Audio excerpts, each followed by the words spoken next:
What is maintenance mode? When does it happen?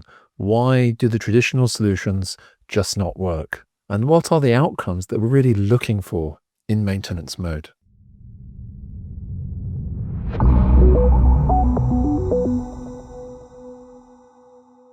Hello and welcome to the channel. If you haven't subscribed yet, you should do so now.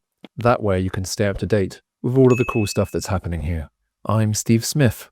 I'm Cornish, and I'm the Global Head of Modernization and Platforms at Equal Experts. I'll be your host for today. I'm afraid Dave Farley isn't available. He's lost a bet to me, again.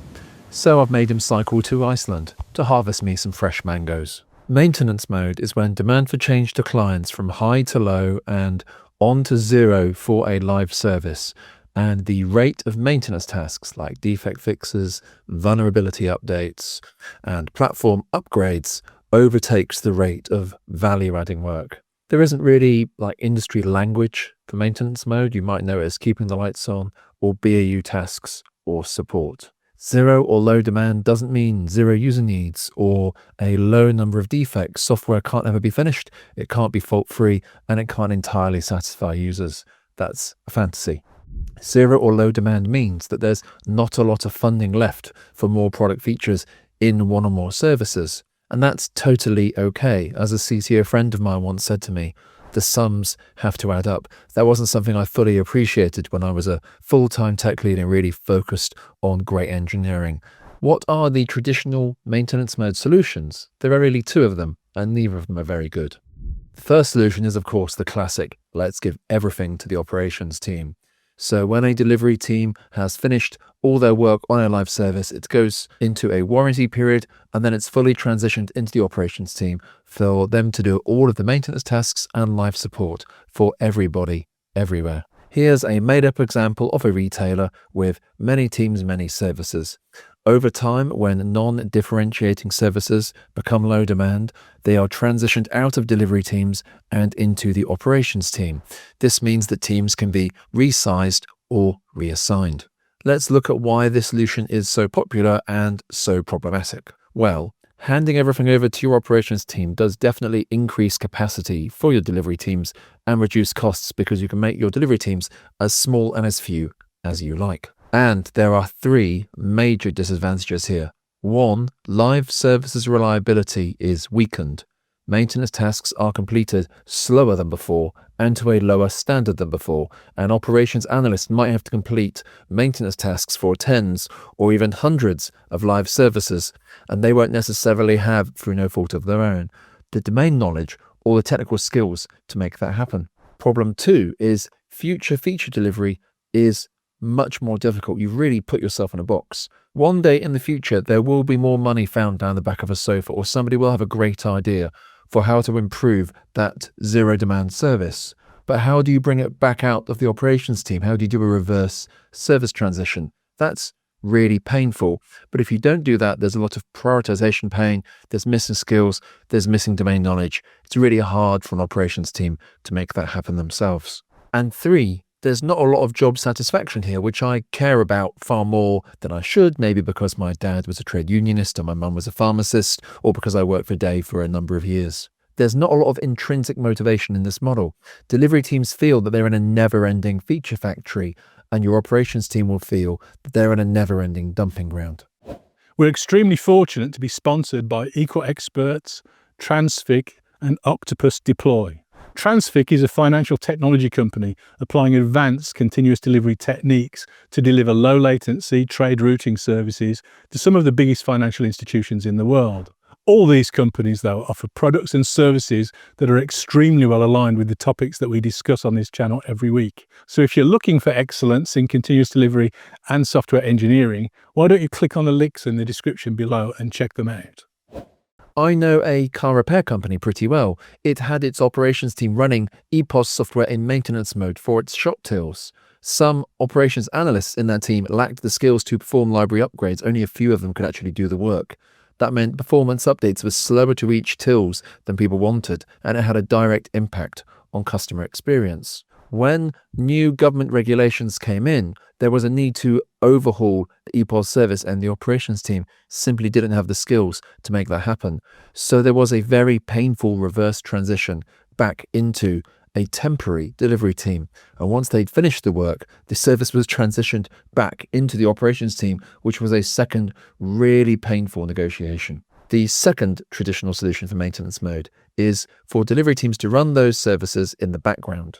They maintain those low demand services once a week, maybe an hour a week, while they're building new services in the foreground. The operations team is still doing support for everyone everywhere, but the maintenance burden is kind of shared between delivery teams and much more hidden, much less visible. Here's our retailer example again. The difference here is solely in who does the maintain work. Like the operations team solution, this backgrounding solution does have some benefits.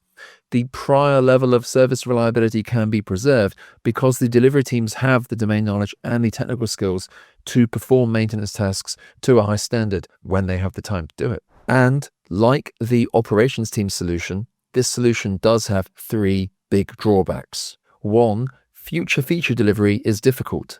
Delivery teams often have separate business owners for their background and foreground services, so there can be some really difficult prioritization conversations.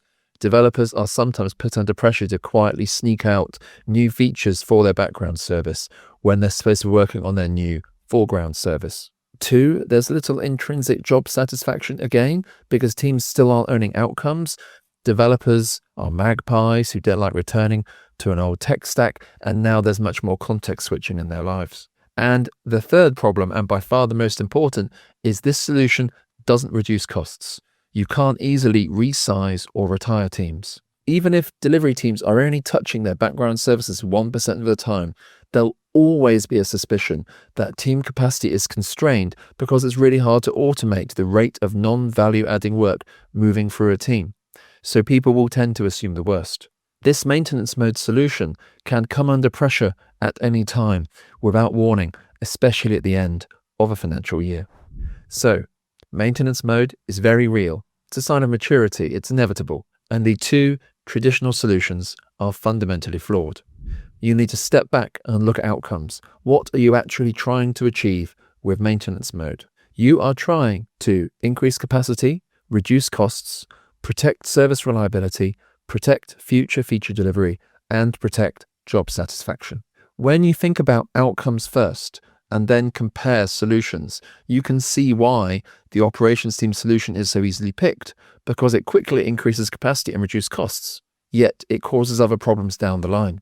And you can also see why the future feature delivery is so critical for the delivery team's background in their own live services, and why it's not possible for them to reduce costs. At Equal Experts, we ran a survey of 40 enterprise organizations in the Equal Experts network. We asked about these traditional solutions. With the operations team solution, 55% of responders saw a drop in services reliability once services were moved into the operations team for maintain and run. An engineer told us of an early morning deployment that went wrong and took 20 hours to remediate because the operations team hadn't had the time or skills, again, through no fault of their own, to make any performance or maintenance updates for over a year. 55% said that feature delivery was slower. A responder said maintenance is a painful concept in my organization. There's so much waste. Another responder said, one team, many services, many business owners doesn't make for fast decisions. And 88% saw a negative impact on job satisfaction. One engineer said, our operations team was permanently unhappy and I felt really bad for them. That's some sobering feedback right there. With the delivery team's backgrounding solution, 100% of responders did not see a reduction in costs when low demand services were maintained in the background. That's as we'd expect. 52% agreed that feature delivery was slower. One person said that teams drowned in background work because there was no good governance. Another responder said business owners kept trying to squeeze features into our Friday maintenance window.